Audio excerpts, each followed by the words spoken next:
दर्शक मित्रों daily Bodeli news में आपનું हार्दिक स्वागत करूँ છું મયુદ્દીન ખત્રી। દર્શક મિત્રો વાત કરીશું બોડેલીનું ઓરસંગ પુલ ઉપર મસ્ત મોટું ગાબડું પડી ગયું છે। છોટાઉદેપુર જિલ્લાની જનતાને મુશ્કેલીનો વારો આવ્યો છે। અત્યારે વહીવટી તંત્ર દ્વારા છે તે આ પુલ બંધ કરી દેવામાં આવ્યો છે। હાલ તમે દ્રશ્યો જોઈ શકો છો। અહીંના ખાસ વાત એ છે કે છેલ્લા કેટલાક મહિનાથી ઓરસંગ પુલની મજબૂતીકરણનું કામગીરી હાલ ચાલી રહી છે, પરંતુ અચાનક છે તે આજે ધોધમાર વરસાદ પડ્યો હતો અને આજે વરસાદ પડવાના કારણે આજે પુલ ઉપર મસ્ત મોટું ગાબડું પડી ગયું છે। ખાસ વાત એ છે કે છોટાઉદેપુર જિલ્લામાં જે વિવિધ જગ્યાઓ પર પુલો બંધ કરી દેવામાં આવ્યા છે, જેના કારણે જિલ્લાની જનતા છે તે મુશ્કેલીનો વેઠી રહી છે। આજે વધુ એકવાર મુશ્કેલીનો સામનો કરવો પડ્યો છે। એક તરફ તો છેલ્લા 3 વર્ષથી ભારત નદીનો પુલ બંધ છે, જેના કારણે જનતા પારવાર મુશ્કેલીનો સામનો કરી રહી છે, ત્યારે અહીંનો જે ઓરસંગ પુલ છે જે દીવાદોરી સમાન ગણાય છે એ પુલ પણ અત્યારે ગાબડું પડ્યું છે અને ગાબડું પડવાના કારણે લોકોને પારાવાર મુશ્કેલીનો સામનો કરવો પડી રહ્યો છે। ખાસ વાત એ છે કે છોટાઉદેપુર જિલ્લાની જનતા કહી રહી છે કે વહેલી તકે આ પુલ નવો બનાવવામાં આવે, જેથી કરીને જનતાને ભારે મુશ્કેલીનો સામનો કરવો ન પડે। મયુદ્દીન ખત્રી, બોડેલી, છોટાઉદેપુર। આજે અમે આ બોડેલી ઓરસંગ બ્રિજની ત્યાં બે ગાબડા પડી ગયા છે એની મુલાકાત લેવા માટે અમે અમારી ટીમ સાથે પધાર્યા છે।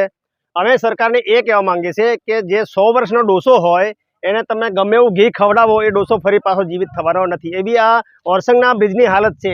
જે ભાગમાં ગાબડું પડ્યું છે એ 1992માં ગાબડું પડીને પુલ તૂટીને ભસ્મ થઈ ગયો હતો, એ જ વસ્તુ ફરી ત્યાં બનાવ બન્યો છે। આ પુલને અત્યારે રિનોવેશનનું કામ થાય છે। એને અમે નીચે ઉતરીને જોયું તો નીચે કલર મારવામાં આવ્યો છે। કલરથી કઈ આ પુલની મજબૂતાઈ વધવાની છે? જેટલો ખર્ચો રિનોવેશનમાં કરો છો એટલો જ ખર્ચો બાજુમાં બીજો વન વે પુલ બનાવવામાં આવ્યો હોત તો આ બોડેલીની આમ જનતા અને આજુબાજુના જિલ્લાઓ 3 જિલ્લાઓનો સમાવેશ થાય છે। એ જિલ્લાની જનતાને ચોમાસામાં કેટલી તકલીફો પડવાની છે એના માટે સરકાર જવાબદાર છે। જેવી રીતે હજીરા બ્રિજ ઉપર જે જાનહાનિ થઈ હતી એ જ પરિસ્થિતિ આવનાર સમયમાં અહીંયા બોડેલીના પુલ તૂટવાથી થવાની છે, એવી શક્યતાઓ વધી રહી છે। અને આ પુલ તમે જિલ્લાનું તંત્ર વહેલામાં વહેલી તકે આની તપાસ કરે અને એને તાત્કાલિકના ધોરણે એને મંજૂરી મળે અને બીજો નવો પુલ બને, એવી અમારી આ માંગ છે। મારું નામ નાનુભાઈ ભીલ, આમ આદમી પાર્ટી સંખેડા વિધાનસભા પ્રભારી। ઓકે રોડ આજે તારીખ 4 જુલાઈ 2026 અને આજે અમે આમ આદમી પાર્ટી તરફથી બોડેલી ઓરસંગ નદીના પુલની મુલાકાત લેતા એટલી બધી ગંભીર પરિસ્થિતિ પુલની છે કે એટલું મોટું ગાબડું શરૂઆતના એન્ડમાં પડી છે। પહેલાં વરસાદના શરૂઆતમાં જ આટલું મોટું ગાબડું પડ્યું છે અને વર્ષોથી આ લોકો રિપેરિંગ કરતાં આ લોકો આટલો ફંડ લઈને સરકાર તરફથી પાસ કરીને રિપેર કર્યું।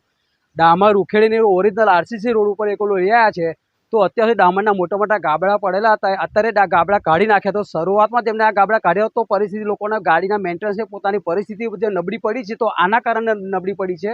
અને હાલ આ પુલ તૂટવાને કારણે પહેલાં શરૂઆતના વરસાદમાં જે ખેડૂતોની જે પરેશાની છે એ હાલ પરિસ્થિતિમાં આ પુલ જે જેતપુરને બોડેલીને જોડતો અને બોડેલીને રસોડીને જોડતો પુલ છે, મોટા આવ્યા ડમ્પરોની પરમિશન લીધી, પરમિશન આપી છે અને નાના વાહનો અત્યારે જે પરિસ્થિતિ જે થઈ છે એની જવાબદારી કોની છે? એક અત્યારે પરિસ્થિતિ ઊભી છે, એની જવાબદારી લેવા કોઈ તૈયાર નથી। અને આજે હાલ પરિસ્થિતિમાં પહેલા વરસાદમાં તમે અત્યારે જોઈ શકો છો કે આ જગ્યાએ અત્યારે કેટલા રિપેરિંગ ખોદીને એ લોકો તોડીને રિપેરિંગ કરી રહ્યા છે।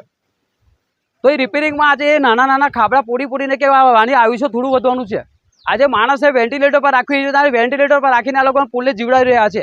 એ સરકારને અમારી માંગ છે કે આજે આ જે વસ્તુ પરિસ્થિતિ વરસાદના શરૂઆતમાં જે જાગૃત થઈ છે બધી પબ્લિક અને પબ્લિકની જે હેરાનગતિ થાય છે, તો એની જવાબદારી લઈને અમે લોકો એવું કહેવા માગીએ છીએ કે જે પરમિશન આવ્યા મોટા સાધારણ 20 ટનના પરમિશન આપી છે, તો એ પરમિશન આપ્યા બાદ અમે એવું કહેવા માગીએ છીએ કે આ પુલ રિપેરિંગ કરતાં પહેલાં નવો પુલની પરમિશન આપી દીધી હોત તો આ પુલ વન વે કરી દે તો આનું આયુષ્ય વધુ થતું અને આ વધારે પબ્લિક હેરાન ના થતી।